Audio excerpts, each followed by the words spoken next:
जय हिंद दोस्तों। स्वागत है आपका हमारे YouTube चैनल पर।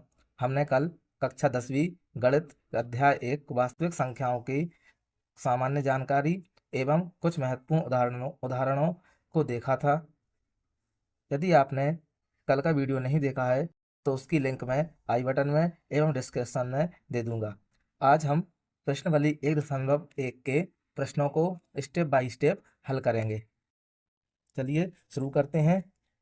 प्रश्न क्रमांक 1, निम्नलिखित संख्याओं को अभाज्य गुणनखंडों के गुणनफल के रूप में व्यक्त कीजिए। तो पहला प्रश्न में अपने निम्नलिखित संख्याएं दी हैं, उन्हें के अभाज्य गुणनखंड के रूप में उन्हें लिखना है। ठीक, तो प्रत्येक सवाल को बारी बारी से करेंगे। पहला प्रश्न है 140। 140 को हल करने के लिए सर्वप्रथम 140 के अभाज्य गुणनखंडों को निकालेंगे।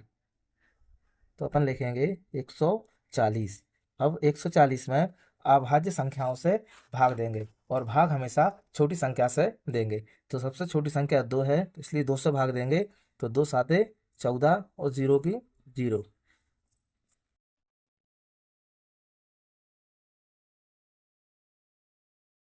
अब फिर 2 से देंगे तो 2 3 6 बचे 1, तो 2 पंजे 10। अब इसके बाद 5 से देंगे तो 5 7 35। अब अंत में 7 से देंगे, 7 एकम 7। फिर अपन यहाँ लिख लेंगे कि 140 बराबर लगाएंगे तो 2 गुणा के रूप में लिख लेंगे सबको। 2 गुणित 2 गुणित 5 गुणित 7।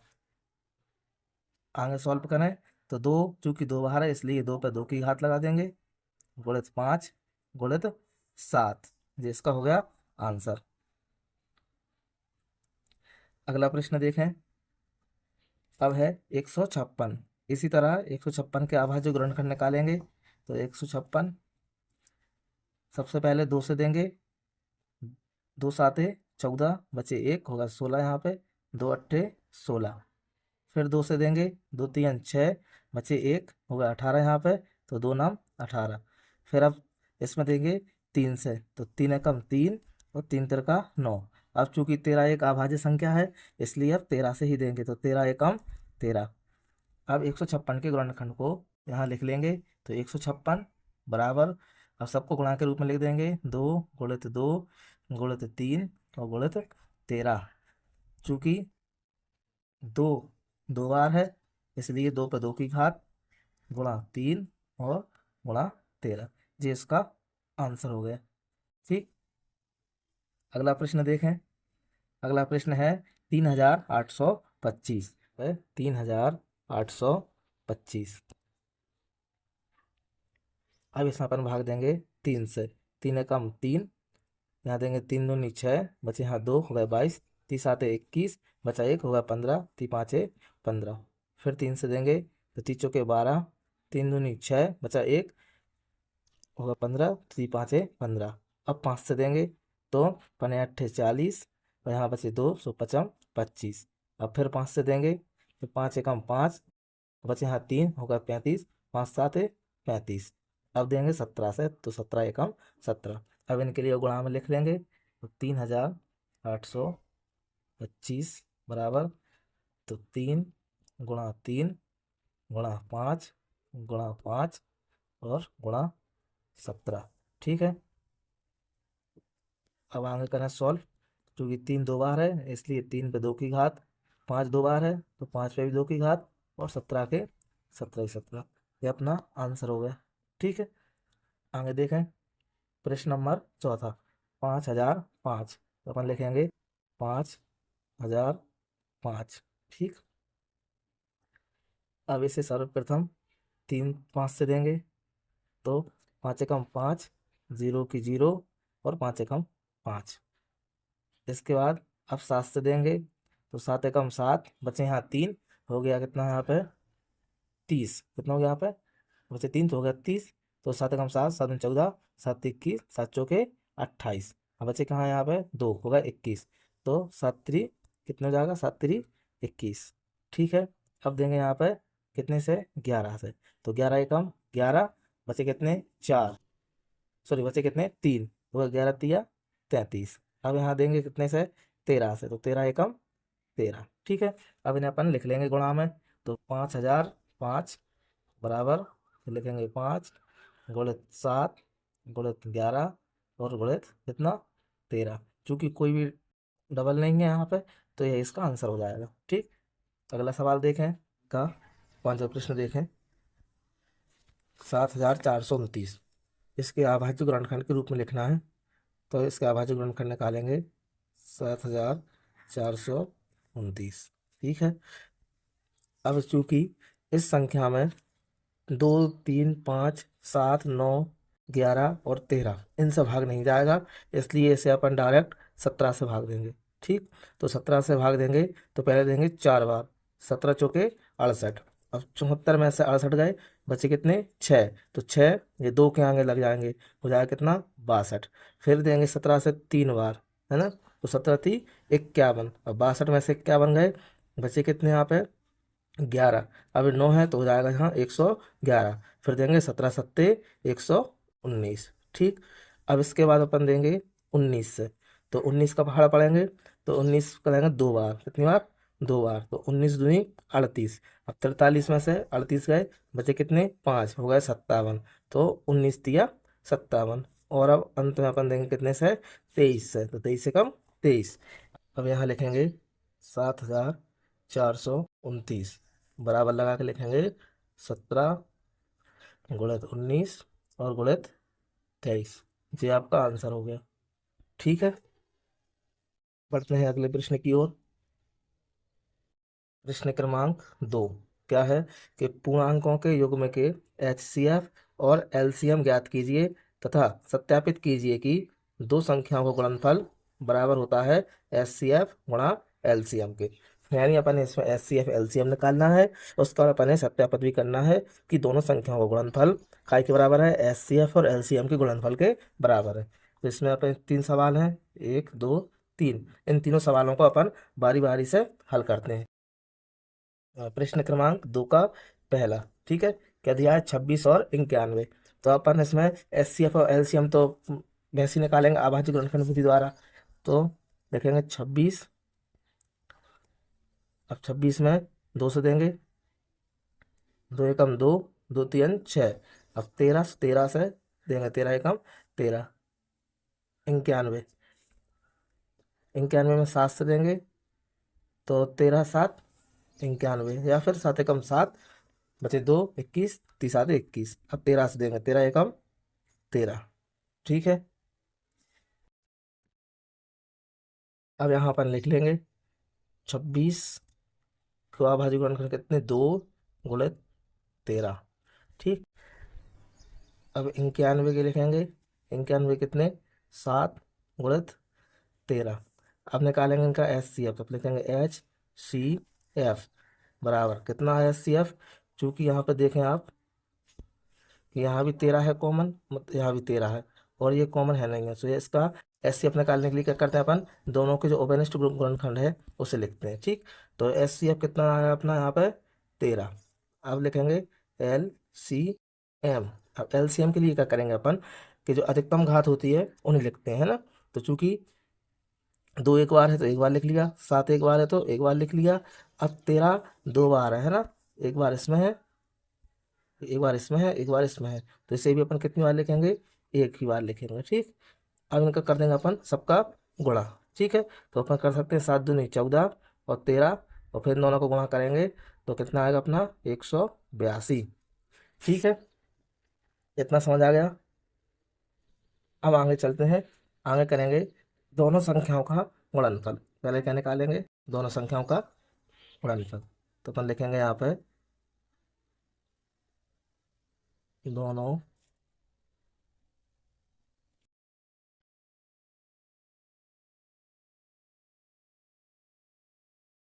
संख्याओं का गुणनफल, दोनों संख्याओं का गुणनफल, इसे भी छोटा कर देते हैं। और दोनों संख्याओं का गुणनफल कितना, कि दोनों संख्याओं को गुणा के रूप में लिख लेंगे 26 गुणित 91। ठीक है, अब इन दोनों को गुणा करेंगे अपन, तो कितना आएगा अपने पास, इन दोनों को गुणा करेंगे तो आएगा 2366। ठीक है, मैंने डायरेक्ट कर दिया, आप लोग गुणा करके रफ पे देख लेना, है ना। अब आगे अपन निकालेंगे HCF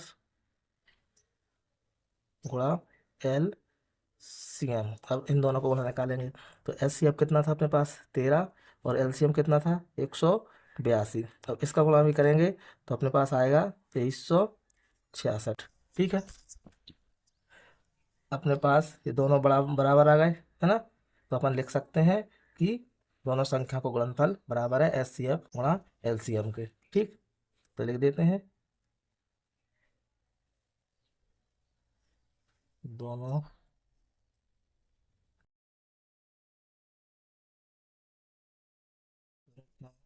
का गुणनफल बराबर है HCF मल्टीप्लाई LCM। ठीक है, ये अपना प्रूफ हो गया, डेट प्रूफ। ठीक, आ गया समझ में। एक बार और समझ देते हैं आपके लिए। अपन के लिए 26 और 91 का अभाज्य गुणनखंड विधि द्वारा LCM और HCF ज्ञात करना है। उसके बाद अपन को सत्यापित करना है कि दोनों संख्याओं का गुणनफल बराबर होता है HCF और LCM के गुणनखंड के, सॉरी, गुणनफल के बराबर। ठीक है, तो इसके लिए अपन क्या करेंगे, सर्वप्रथम अपन ने 26 का अभाज्य गुणनखंड निकाले, है ना। फिर उसके बाद अपन ने 91 के अभाज्य गुणनखंड निकाले। अब हम अभाज्य गुणनखंडों को अपन ने यहाँ पर लिख लिया 26 के, और फिर उसके बाद अपन ने लिख लिए कितने के 91 के। अब अपन निकालेंगे HCF। तो HCF निकालने के लिए अपन क्या करते हैं, उन संख्याओं के जो ओवरनेस्ट कॉमन गुणनखंड होते हैं उससे लिख लेते हैं। तो चूंकि ओवरनेस्ट यहाँ पे एक ही है 13, है ना, इसके अलावा और कोई ओवरनेस्ट नहीं है, तो इसलिए HCF कितना आ गया 13। अब LCM के लिए क्या करेंगे, अपन अधिकतम घात वाले गुणनखंड को लिख लेते हैं। क्योंकि 2 एक बार है तो उसे एक बार लिख लिया, और 7 एक बार है तो एक बार लिख लिया। क्योंकि 13 दोनों में कॉमन है तो 13 एक बार लिख लिया। अब 2 का 7 में गुणा किया 14, तो 13 के 13 ऐसे लिख दिए। फिर 14 और 13 गुणा किया 182। तो ये अपना HCF निकल गया और ये अपना LCM निकल गया। अब हम दोनों संख्याओं का गुणनफल निकालेंगे। तो लिख लिया दोनों संख्याओं का गुणनफल, और दोनों संख्याओं लिख लेंगे। एक संख्या 26, दूसरी संख्या 91, दोनों का गुणा ज्ञात किया तो आ गया 2366। अब इसी प्रकार अपन HCF और LCM का गुणा कर लेंगे। HCF 13, LCM 182, दोनों का गुणा किया तो अपने पास आ गया 2366। चूंकि दोनों एक ही हैं, इसका तात्पर्य है कि अपना जो कथन है वो सिद्ध हो गया, है ना। अब क्या लिख देंगे अपन कि दोनों संख्याओं का गुणनफल बराबर है HCF गुणा LCM के। जो अपना ये कथन है अपन ने ये सिद्ध कर दिया, है ना। तो अपन लिख देंगे डेट प्रूफ, बस यही अपना आंसर हो गया। ठीक है, अब आगे बढ़ते हैं अगले प्रश्न की ओर। अगला प्रश्न है 510 और 92। इन दोनों का HCF और LCM ज्ञात करना है, और उसी प्रकार उनका सत्यापित भी करना है। ठीक, चलिए करते हैं। प्रश्न क्रमांक 2 का सेकंड, 510 और 92। ठीक है, 510 लिखेंगे यहाँ पे, फिर इसके अभाज्य गुणनखंड निकालेंगे। पहले देंगे 2 से, 2 दूनी 4, बचे 1, होगा 10, 2 पंजे 10, और फिर एक बचे 2 पंजे 10। ठीक है, इसके बाद 3 से देंगे तो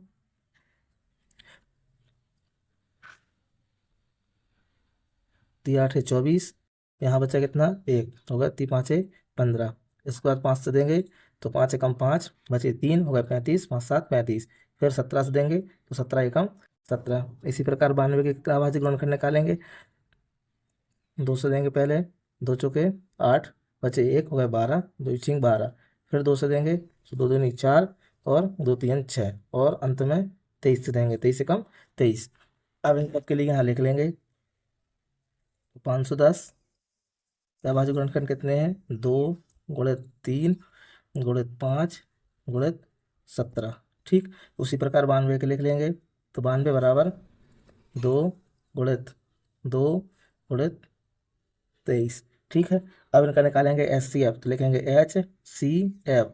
अब इनके कॉमन गुणनखंड लिखेंगे, है ना। अब कॉमन इसमें क्या है, इसमें 2 है, इसमें 2 है, बाकी ये इसमें नहीं है, और इस साइड के नीचे वाले 510 में नहीं है। ठीक है, तो इसका कॉमन आ गया अपना 2, तो HCF कितना आ गया 2। अब लिखेंगे LCM। तो LCM, अब LCM लिखने के लिए क्या करेंगे, अपन दो है, दोनों में से एक बार लिख लेंगे। फिर इसमें दो है तो दो लिख लिया, ऊपर तीन है तीन लिख लिया, तो पाँच है पाँच, इसके बाद 17 और 23, इन सबको लिख लेंगे। ठीक है, अब इन सबको कर देंगे आपस में गुणा। तो गुणा करेंगे तो आएगा अपने पास 23,460। ठीक, इसे थोड़ा छोटा कर लें ताकि लिखने के लिए स्पेस पर्याप्त हो जाए। ठीक है, अब आगे बढ़ें। अब दोनों एस सी एफ एलसीएम निकल गए। अब दोनों संख्याओं का निकालेंगे गुणनफल। तो लिखेंगे दोनों संख्याओं का गुणनफल, दोनों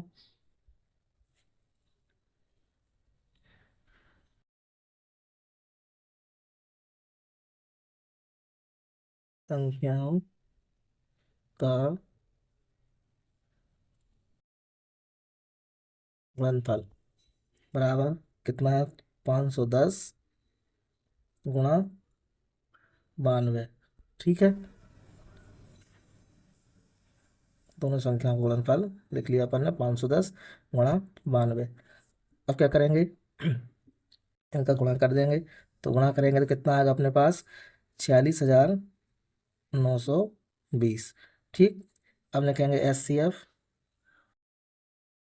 गुणा एल सी एम। ठीक है, अब एस सी एफ कितना था, दो, और एल सी एम कितना आया था, 23,460।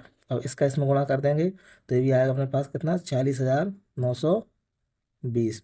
चूंकि दोनों कैसे हैं अपने पास, ये दोनों बराबर आएंगे, इसका मतलब अपन ने सत्यापित कर दिया। ठीक, अब यहाँ लिख देंगे, ये क्या लिखेंगे, अतः दोनों संख्याओं का गुणनफल बराबर है, काय के बराबर, एस सी एफ गुणा एल सी एम के, है ना। ठीक, डेट प्रूव। ठीक है, इसका आंसर हो गया। चलते हैं अगले प्रश्न की ओर। अगला प्रश्न है प्रश्न क्रमांक दो का तीसरा, 336 और 54। ठीक, तो ये एक सवाल मैं आपके लिए होमवर्क के लिए छोड़ रहा हूँ। ठीक है, आपको ये होमवर्क करके आना है ना, और अगली वीडियो में आपको इसका जवाब देना है। यदि आपसे नहीं बनेगा तो मैं कल की वीडियो में इसे कवर कर लूँगा। ठीक, आगे बढ़ते हैं अगले प्रश्न की ओर। प्रश्न क्रमांक तीन, प्रश्न क्रमांक तीन है, अभाज्य गुणनखंडन विधि द्वारा एचसीएफ और एलसीएम ज्ञात कीजिए। अपन ने फिर से एचसीएफ और एलसीएम ही ज्ञात करना है। तो इसमें भी एक दो तीन सवाल है ना, और तीनों को बारी बारी से अपन करेंगे। ठीक, तो प्रश्न नंबर तीन का पहला सवाल, 12, 15 और 21 का एचसीएफ और एलसीएम ज्ञात करना है ना। तो अपन बारी बारी से पहले इन सबके अभाज्य गुणनखंड निकाल लेते हैं। ठीक है ना, तो लिखेंगे अपन यहाँ पे 12, है ना। तो 12 में सबसे पहले कितने से देंगे, दो से, तो दो ही छीन 12, फिर तीन से, दो से देंगे तो दो तीन 6, फिर अंत में तीन से देंगे तो तीन एकम तीन। अब 15 का निकालेंगे। ठीक, तो 15 का निकालेंगे तो पहले देंगे कितने से, तीन से, तो तीन पाँचे 15, फिर पाँच से देंगे, पाँच एकम पाँच। इसके बाद है 21। अब 21 के निकालने के लिए सर पर तीन से देंगे, तीस सात 21 और सात एकम सात। अब यहाँ सबके अभाज्य गुणनखंड लिख लेंगे। ठीक, तो ये अपन लिखेंगे 12 बराबर कितना आ गया, दो गुणित दो गुणित तीन। तो 15 का लिखेंगे, 15 बराबर तीन गुणित पाँच। 21 के लिखेंगे तीन गुणित सात। ठीक है, अब इनके अपन कॉम एस सी एफ निकालेंगे। तो H C F, S C F के लिए क्या करना है, पता है आपको, कॉमन लेना है ना। दो इसमें है लेकिन इनमें दो नहीं है, इसमें दो है इनमें भी नहीं है, इसमें तीन है इसमें तीन है इसमें तीन है, तो अपन तीन लिख लेंगे। ठीक है, फिर इसके बाद इसमें तीन है, तो तीन हो गया, इसमें पाँच है, इसमें नहीं है पाँच, इसमें नहीं है, इसमें सात है, इसमें नहीं है सात, इसमें नहीं है सात। तो एस सी एफ कितना आ गया इसका, तीन।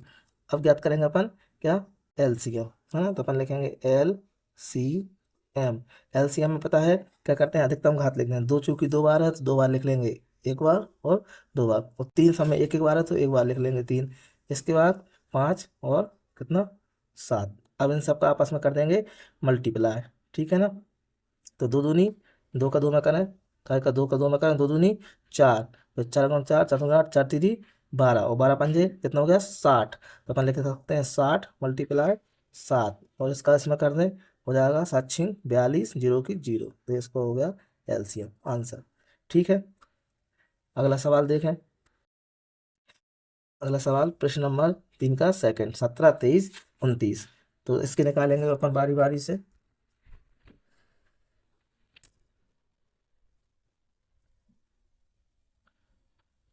पहले निकालें 17 के, है ना। चूंकि अपन जानते हैं 17 एक अभाज्य संख्या है, इसलिए इसमें आप 17 ही से देंगे, 17 एकम 17। अब 23 का, 23 भी एक अभाज्य संख्या है, इसलिए इसमें भी कितने से देंगे 23 से, 23 एकम 23। इसके बाद है 29, 29 भी एक क्या है अभाज्य संख्या है, तो 29 एकम 29, है ना। ठीक है, ये अपन ने दे दिए। अब अपन यहाँ लिख लेंगे, ठीक। अपन लिखेंगे 17 बराबर कितना गया 17। और चूंकि एक नहीं थे तो एक भी लिख सकते हैं अपन, है ना, क्योंकि इसमें कॉमन कोई नहीं है, इसलिए अपन एक लिख रहे हैं। 23 गुणा एक, 29 का लिखेंगे तो 29 गुणा एक। अब इनका निकालेंगे क्या, एच सी एफ लिखेंगे, एच सी एफ। चूंकि इसमें कॉमन यहाँ कोई नहीं है, लेकिन एक तीनों में है, इसलिए इसका एच सी एफ कितना हो जाएगा अपना एक। ठीक है, तो अपन लिखेंगे एक। अब निकालेंगे इसका एलसीएम, तो एलसीएम, एलसीएम के लिए अधिकतम घात क्या है इसमें, ये 17 है एक बार, 23 है और उसके बाद 29 है। इन तीनों का आपस में कर देंगे गुणा, तो अपना आ जाएगा 11,339। ठीक, ये इसका हो जाएगा आंसर।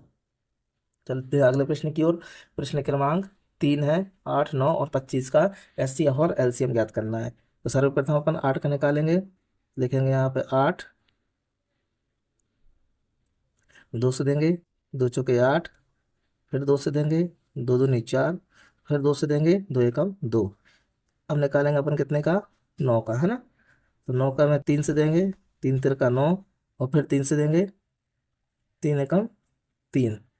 अब 25 का देंगे, 25 में देंगे सॉरी, तो कितने से 5 से, तो पचम 25 और 5 एकम कितना 5। ठीक, अब यहाँ लिख लेंगे अपन सबके अभाज्य गुणनखंड। 8 के कितने लिख ले, 2 गुणे 2 गुणे तो 2।